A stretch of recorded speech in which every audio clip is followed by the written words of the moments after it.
How to create a TikTok business account. Hey guys, in this video I'll show you how to create a TikTok business account. For this, first of all, you need to create an TikTok account.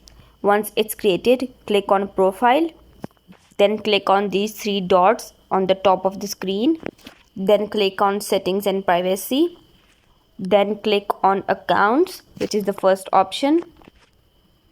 Once you click on accounts, then click on switch to business account, then click on next, again next, and from here you need to choose a category, what type of business account you want to create. Let's say I want to create an arts and craft account. I'll select it, then I'll click on next. Then you need to add your email here, then click add. Now click on create now, and you are all set. This is how you can create a TikTok business account. I hope the video helped you. Remember to give this video a thumbs up if you found it useful, and subscribe our channel for more tutorials like this. Thank you for watching this video.